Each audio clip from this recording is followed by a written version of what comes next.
جس پر سمرین اور ادیبہ کی ہنسی چھوڑ گئی، جبکہ صنوبر کو دوہرا صدمہ لگا۔ اے لے، موٹی کس کو بولا؟ اوپر سے عورت، بکواس بند کرو اور مدعے پہ آؤ۔ مہاجبین، تم کو اعظم بھائی سے ہی بات کرنی چاہیے، آج تک انہوں نے ہی تمہیں ہر مسئلے سے نکالا ہے، اب بھی وہ سنبھال لیں گے۔ ادیبہ سمجھاتے ہوئے بولی، نہیں، یہ بات میں نے ان سے چھپائی ہے، وہ اس بات پر ناراض ہوں گے۔ اس کے لہجے میں بے بسی ڈر آئی۔ تو کیا ہوا؟ وہ جتنا بھی ناراض ہوں لیکن تمہارے ہر مسئلے کو حل تو کر دیتے ہیں نا؟ اب بھی کر دیں گے۔ ہاں، سمرین ٹھیک کہہ رہی ہے، عزیز دل کے بہت اچھے ہیں۔ صنوبر سمرین کی ہاں میں ہاں ملاتی شرارت سے بولی، تجھے تو میں کل بتاتی ہوں، اب ڈنر کا ٹائم ہو رہا ہے، تم لوگوں سے کل بات ہوگی، بائے بائے۔ اس نے کہتے ہی فون کاٹ دیا۔ دل کسی بھی طرح سے مطمئن نہیں ہو رہا تھا، تاہم اب جب سمندر میں کشتی اتار دی تھی تو کسی کے کنارے تو لگا نہیں تھا۔ سبھی ڈائننگ ٹیبل پر موجود ڈنر کرنے میں مصروف تھے۔ کھانے پرسکون ماحول میں کھایا جا رہا تھا۔ مہاجبین نے منہ میں نوالہ ڈال کے ایک نظر سامنے نیش پر بیٹھے صدیق صاحب کو دیکھا، پھر سامنے موجود اعظم کو۔ اف، کہاں پھنس گئی؟ اعظم پر نظر جمائے سوچنے لگی، ساتھ میں منہ بھی چل رہا تھا۔ تبھی اس کی نظر محسوس کر کے اعظم نے سر اٹھا کر اسے دیکھا۔ وہ اسے ہی دیکھ ہی رہی تھی۔ اعظم نے بھونیں مسکرائی، جیسے پوچھ رہا ہو کیا؟ مہاجبین فوراً نفی میں سر ہلاتی واپس اپنی پلیٹ میں جھک گئی۔ اللہ جی، مجھے مت دینا، آج تو میں گئی کام سے۔ منہ بسو کر سوچتی ایک اور نوالا منہ میں ڈالا۔ چائے کمرے میں بھجوا دیجیے گا، میں کمرے میں جا رہا ہوں۔ صدیق صاحب کھانا ختم کرتے ہوئے اٹھے۔ سب تقریباً کھانا ختم کر چکے، تبھی انہیں اٹھتا دیکھ کر مہاجبین بھی فوراً اپنی کرسی سے چھوڑ کر اٹھی۔ مجھے آپ سے بات کرنی ہے ماموں جان۔ مہاجبین کی آواز پر ہر شخص نے چہرہ اٹھا کر اس کی طرف دیکھا۔ سلمیٰ مامی کے چہرے پر بیزاری ڈر آئی۔ لو، شروع ہو گیا اس کا ڈرامہ۔ ٹھیک ہے بیٹا، میرے پیچھے آؤ، وہ کہہ کر مڑنے لگے کہ ایک بار پھر وہ بولی، نہیں ماموں جان، مجھے یہیں سب کے سامنے بات کرنی۔ ایسی کیا بات ہے؟ ان کے چہرے پر الجھن واضح تھی۔ اعظم الجھن بڑی نظروں سے اسے دیکھ رہا تھا۔ یہ پہلی بار تھا اس کے علم میں لائے بغیر وہ کچھ کرنے جا رہی تھی، کہنے جا رہی تھی۔ ماموں جان، وہ میں، کیا بات ہے؟ بولو، آج سے پہلے تم نے کبھی اتنا نہیں سوچا۔ وہ اس کے بعد ادھوری چھوڑنے پر بولے، وہ میں نے ایراسمس مینڈس ایکسچینج پروگرام کے لیے اپلائی کیا تھا اور مجھے اسکالرشپ مل گئی ہے، جس کے بعد مجھے 5 مہینے کے لیے فرانس جانا پڑے گا اسٹڈی کرنے۔ مہاجبین کی بات پر ڈائننگ ماحول میں ایک لمحے کے لیے سناٹا چھا گیا۔ سب شوق سے اسے دیکھ رہے تھے۔ تبھی سلمیٰ ماما کی آواز نے اس سے خاموشی کو توڑا۔ میں کہتی تھی نا، اسے اتنی چھوٹ مت دیں۔ دیکھ لیا انجام، اب اس گھر کی لڑکیاں اکیلی ملک سے باہر جائیں گی۔ یہ تو پہلے ہی آوارہ ہے، وہاں جا کر اور بگڑ جائے گی۔ سلمیٰ مامی کی بات پر اس نے ان کی طرف دیکھا۔ زبان میں شدت سے کچھ الٹا سنانے کی کھجلی ہوئی، لیکن اس نے ایک نظر صدیق صاحب اور دوسری اعظم پر ڈالی۔ وہ اسے ہی دیکھ رہے تھے۔ اف رے قسمت، ان کے سامنے تو کچھ بول بھی نہیں سکتی۔ نچلا ہونٹ دانتوں میں دبائے وہ یہ کڑوا گھونٹ خاموشی سے پی گئی۔ یہ سب کیا ہے مہاجبین؟ جب سب کچھ خود طے کر لیا تھا تب تم ہمیں بتا رہی ہو، ہم سے پوچھنا تک گوارا نہیں کیا۔ وہ غصے سے بولے، جس پر مہاجبین کا سر شرم سے جھک گیا۔ مناب عالیہ بیگم افسوس سے اسے دیکھ رہی تھی۔ سوری ماموں جان، مجھ سے غلطی ہو گئی، سر جھکا کر کہتے اس نے چور نظر انداز کو دیکھا جو بے یقینی سے اسے دیکھ رہا تھا، جس نے اتنی بڑی بات اس سے چھپائی تھی۔ آپ کہیں نہیں جائیں گی، اب سے کمرے میں جائیں۔ لیکن ماموں جان، ہم اپنا فیصلہ چنا چکے ہیں، وہ ڈرش لہجے میں کہتے وہاں سے چلے گئے۔ سلمیٰ مامی بھی ایک کتیلی نظر اس پر ڈالتی اس کے پیچھے چلتی۔ اس نے ایک نظر باقی سب پر ڈالی جو خاموشی تماشائی بنے کھڑے تھے، اور بلکہ جھکا کر آنسو پر باندھتی وہاں سے چلی گئی۔ اعظم کی نظروں سے دور تک اس کا پیچھا کیا۔ وہ چھت پر دیوار کے ساتھ لگی بیٹھی بھیگی آنکھوں سے آسمان پر نظر آتے چاند کو دیکھ رہی تھی۔ دائیں جانب پھولوں سے سجے گملے پہ موجود تھے، جس سے اٹھتے ہی گلاب کی خوشبو ذہن کو سکون بخش رہی تھی۔ اس نے نظر جھکا کر فرش پر دیکھا جہاں اس کے سائے کے ساتھ ایک اور سایہ نظر آنے لگا تھا۔ اس نے چہرہ بائیں جانب موڑا جہاں تھوڑے فاصلے پر وہ بیٹھا آسمان کو دیکھ رہا تھا۔ اس نے بھی چہرہ موڑ کر نظر واپس آسمان پر جما دی۔ آپ ناراض ہیں؟ مجھے ایسا کوئی حق نہیں۔ اس کے جواب پر ایک بار پھر اس کے اعظم کو طرف دیکھا۔ وہ سنجیدہ سا دیکھ رہا تھا۔ ادھر گلاب کے پھول بھی رکھ کر دلچسپی سے انہیں سننے لگے تھے۔ پوچھیں گے نہیں؟ کیوں نہیں بتایا؟ آپ مجھے بتانے کی پابند نہیں۔ مہاجبین نے چہرہ واپس آسمان کی طرف کر لیا جہاں موجود چاند بھی سانس روکے انہیں سننے لگا۔ آپ چچی جان کی باتوں پر رو رہی ہیں۔ اعظم کی بات پر گلاب کے پھول بھی اس کا جواب سننے کے لیے بے چین ہو گئے۔ آسمان پر موجود چاند خاموشی سے انہیں دیکھ سن رہا تھا، میرا دل کرتا ہے اس گھر سے کہیں دور چلی جاؤں، کیسی ایسی جگہ جہاں سکون ہو، نہ کسی کے تانے ہوں، نہ کسی کے الزام۔ وہ اس کے سوال کو نظر انداز کرتے بولی، یہ آپ کا اپنا گھر ہے، آپ کو کوئی جانے کی ضرورت نہیں۔ آسمان پر موجود چاند نے بھی اس کی تائید کی، اپنا گھر وہی ہوتا ہے جو پیسوں سے خریدا ہو، جہاں صرف آپ کا حق ہو، نہ باپ کے گھر سے جانے کا دکھ ہو، نہ سسرال سے نکالے جانے کا خوف، پھر چاہے وہ ایک کمرے کا ہی کیوں نہ ہو، پر آپ کا ہو۔ اب کی اذان نے چہرہ اس کی جانب موڑا، جو اب سامنے نظر آتے ان دونوں کے سائے کو دیکھ رہی تھی۔ دائیں جانب گلاب کے پھول کان لگائے اس کے جواب کے منتظر تھے۔ چاند بھی جواب سننے کو بیتاب ہوا۔ گھر سے جانے کے بجائے فی الحال آپ فرانس جانے کی تیاری کریں۔ اذان کی بات پر اس نے ایک جھٹکے سے اس کی طرف دیکھا۔ گلاب کے پھول بھی حیران ہوتے سے دیکھ رہے تھے۔ جان مسکراتا ہوا بادل میں چھپ گیا۔ لیکن ماموں جان، میں ان سے ہی بات کر کے آ رہا ہوں، وہ مان گئے ہیں۔ ان کے کہتے ہی آسمان پر چاند ایک بار پھر جگمگا اٹھا۔ لیکن آپ نے کیسے؟ وہ حیران نظروں سے اسے دیکھتے ہوئے بولی۔ گلاب کے پھولوں میں بھی تجسس پیدا ہوا۔ وہاں میں اسامہ ہے، اور اس ایک بات نے ماحول خاموشی میں طاری کر دی۔ جمتے گلاب سے رک گئے۔ چاند بادلوں میں چھپ گیا۔ آپ نے ایسا کیوں کیا؟ میں مارے بسی کہ اس نے بولا نہیں کیا۔ اذان نے اسے دیکھا جو اب غصے سے اسے دیکھ رہی تھی۔ اس کے علاوہ کوئی چارہ نہیں تھا۔ میں نہیں چاہتی ان کے میرے فرانس جانے کی خبر ہو۔ ان کے کہنے پر اذان نے سامنے کی طرف دیکھا جہاں ان دونوں کے سامنے نظر آ رہے تھے۔ میں نے ایسا صرف چاچا جان کو راضی کرنے کے لیے کہا ہے، باقی جیسا آپ چاہو گی ویسا ہی ہوگا۔ میں وہاں اسامہ کی وجہ سے نہیں جا رہی، اگر بھی جا رہی ہوں تو غلط نہیں، وہ آپ کا شوہر ہے۔ اذان اٹھ کھڑا ہوا۔ مہاجبین نے سر اٹھا کے اسے دیکھا۔ چاند نے بھی بادلوں سے جھانکا۔ گلاب کے پھولوں نے بھی اسے وہاں سے جاتے دیکھا۔ فرش پر پڑتا سایہ اب غائب ہو چکا تھا۔ اب وہاں بس ایک سایہ رہ گیا تھا، مہاجبین کا سایہ۔ وہ سیڑھیاں اترنا نیچے جا رہا تھا۔ مہاجبین چہرہ موڑے اسے دیکھتی رہی۔ تبھی 8 سال پہلے منظر اس کی آنکھوں کے سامنے لہرا گیا۔ میں اپنے نوجوان بیٹے کی شادی ایک بچی سے نہیں کروں گی، یہ ظلم میں کبھی نہیں ہونے دوں گی۔ 12 سال کی مہاجبین لاؤنج میں بیٹی کھیل رہی تھی جب شاہ بی بی کے کمرے سے سلما مامی کی آواز سنائی دی۔ وہ بن ماں باپ کی بچی، ہم چاہتے ہیں کہ مہاجبین کی شادی ہو جائے تو اس کا اثر کا سائیں اس کی ذمہ داری اٹھا لے۔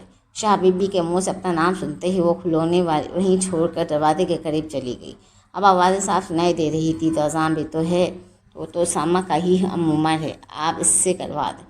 نہیں سلما بیگم، اذان تو ایک غیر ذمہ دار مرد ہے، اور ہم مہاجبین کو ذمہ دار ہاتھوں میں سونپ کر اس دنیا سے جانا چاہتے ہیں۔ لیکن بس کرے سلما بیگم، جیسا اماں جان چاہتی ہیں ویسا ہی ہوگا۔ اگر وہ چاہتی ہے کہ اسامہ مہاجبین کی شادی ہو تو ضرور ہوگی۔ صدیق صاحب سلما بیگم کی بات کاٹتے ہوئے دو ٹوک لہجے میں بولے۔ ان کی آواز کے ساتھ ہی ماضی کا منظر غائب ہو گیا۔ وہ پھر سے ہال میں آ گئی جہاں گلاب کے پھول سے دیکھ رہے تھے۔ چاند بھی خاموش بنا اس کی سوچ میں پڑ گیا جب انہوں نے اسے بڑبڑاتے سنا۔ ماضی کا سب سے غیر ذمہ دار مرد حال کے سب سے زیادہ ذمہ دار انسان نکلا۔ آپ ایسے کیسے اس سے ملک سے باہر جانے کی اجازت دے سکتے ہیں؟ اپنی بیٹی کو تو آپ نے کبھی اکیلے گھر سے باہر جانے نہیں دیا، اور اس لڑکی کو آپ ملک سے باہر بھیج رہے ہیں۔ سلما بیگم الماری میں کپڑے رکھتے ہوئے جھنجھلا کر بولی۔ جب سے صدیق صاحب نے مہاجبین کو فرانس جانے کی اجازت دی تھی، تب سے سلما بیگم کا احتجاج شروع ہو گیا تھا، اور آج صبح سے تو وہ اور بھی بھڑکی ہوئی تھی، کیونکہ رات کی فلائٹ سے مہاجبین کو فرانس کے لیے روانہ ہونا تھا۔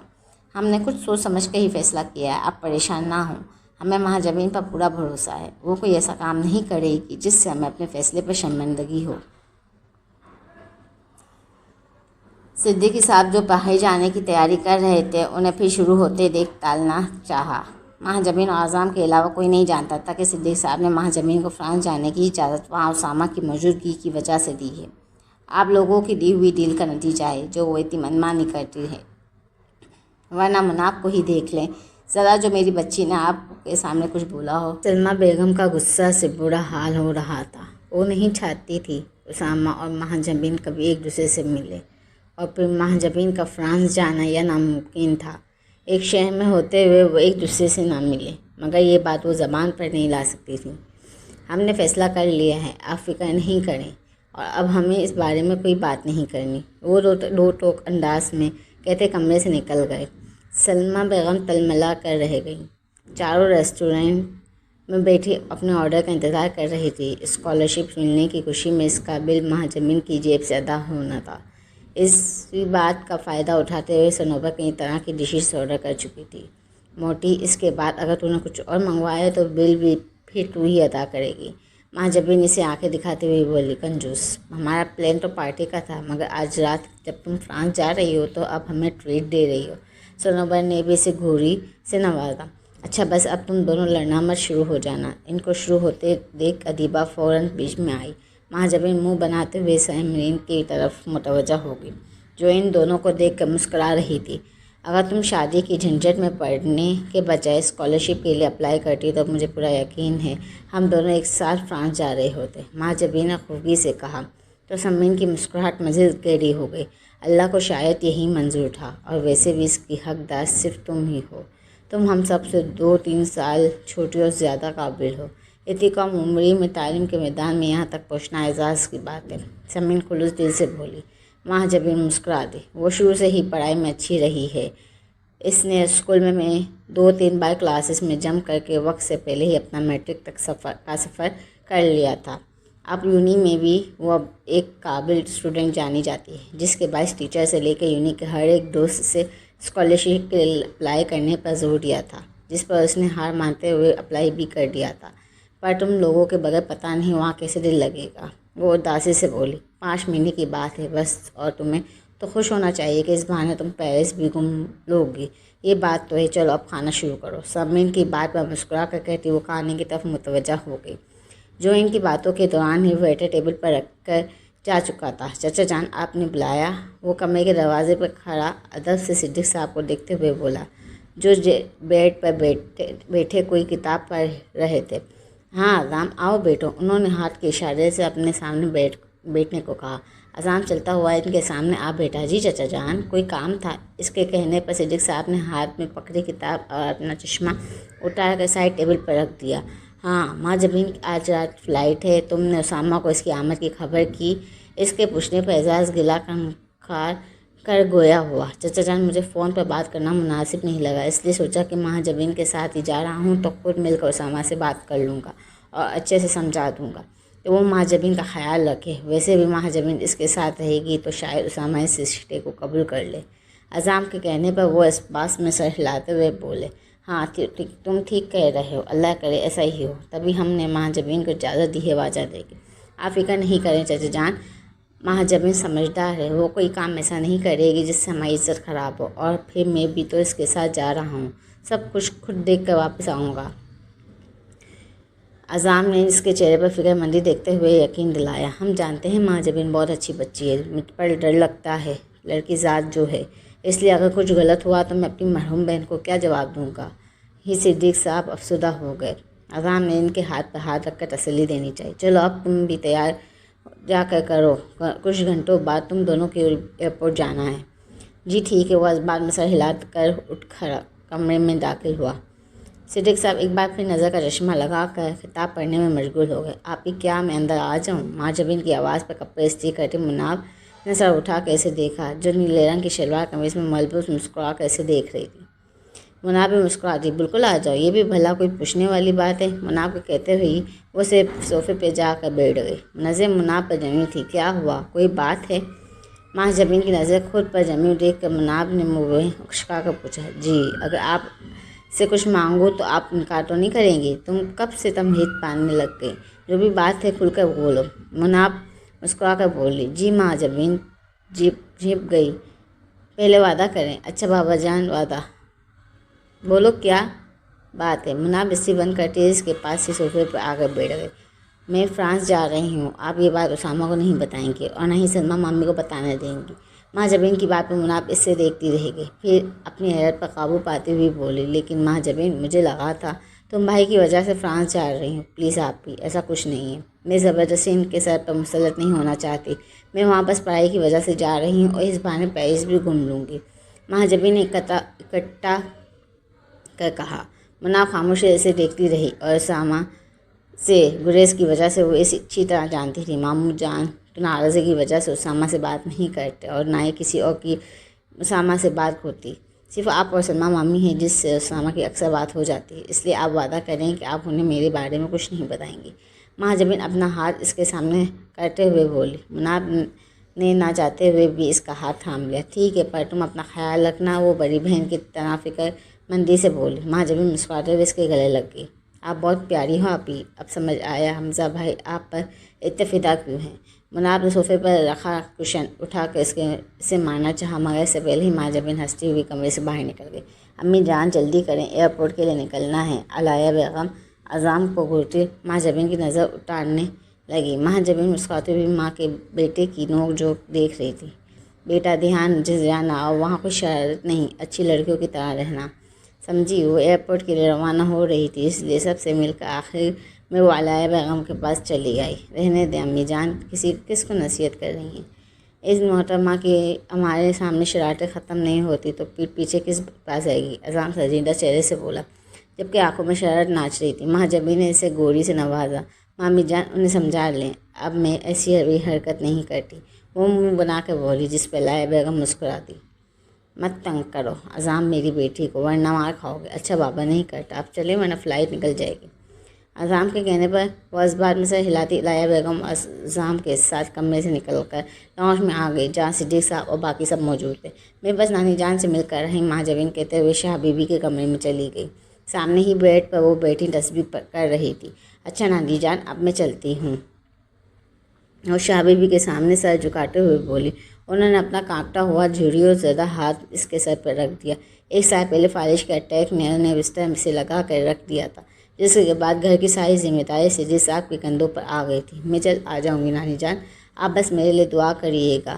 وہ ان کے ہاتھ پر بوسہ دیتی کمرے سے باہر نکل گئی۔ لاؤنج میں آ کر سب سے سلام کیا، دعا کی، بعد میں اعظم اور صدیق صاحب کے ساتھ ایئرپورٹ کے لیے روانہ ہو گئی، جہاں زندگی کا ایک نیا سفر اس کے انتظار میں بیٹھا تھا۔ ایک ہاتھ میں کافی کا کپ پکڑے وہ وائٹ شرٹ اور بلیک ڈریس پہن میں ملبوس بالکونی میں کھڑا تھا۔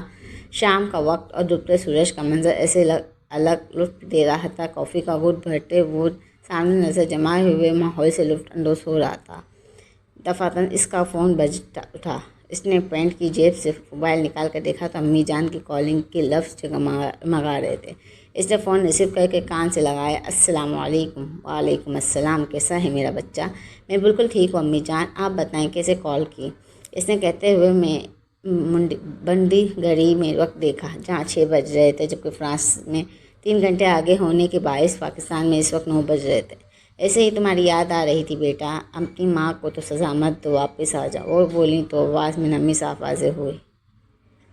امی جان آپ جانتی ہیں، پھر بھی آپ وہی بات لے کر بیٹھ جاتی ہیں، وہ اکتا کر بولا۔ اچھا تم ناراض مت ہو، یہ بتاؤ کہ تمہیں اعظم نے تمہارے بابا سائیں کی کال کی؟ سلمہ بیگم نے اپنے خدشے کے تحت پوچھا۔ نہیں، کیوں، کیا انہوں نے کہا تھا کہ کال کرنے کا؟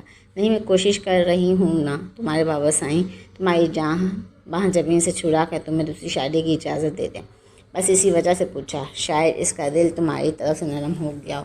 اسامہ کی بات پر وہ سکھ کا سانس لیتے ہوئے بولی، ان کا دل 8 سالوں میں نرم نہیں ہوا تو اب کیا ہوگا؟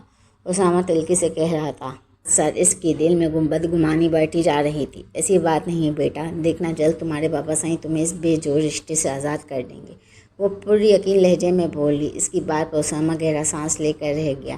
انشاءاللہ امی جان، جیسا آپ کہہ رہی ہیں ویسا ہی ہوگا، ایسا ہی ہوگا میرے بچے، بس تم اپنا خیال رکھنا۔ آپ بھی امی جان چلیں، اب میں آپ سے بعد میں بات کرتا ہوں، اللہ حافظ۔ فون بند کر کے اس نے واپس جیب میں رکھ لیا۔ نظر ابھی بھی اس حسین منظر پہ جمی تھی۔ 8 سال میں اس نے کاروبار کی دنیا میں اپنا ایک نام بنا لیا تھا، جہاں لوگوں میں بزنس ٹائکون کی حیثیت سے جانا جاتا تھا، وہیں اپنوں میں اس کی شناخت کہیں کھو کے رہ گئی تھی۔ صبح کی کرنیں اپنے پنکھ پھیلاتی ان پھولوں کے شہر کو اپنی لپٹ میں لے چکی تھی۔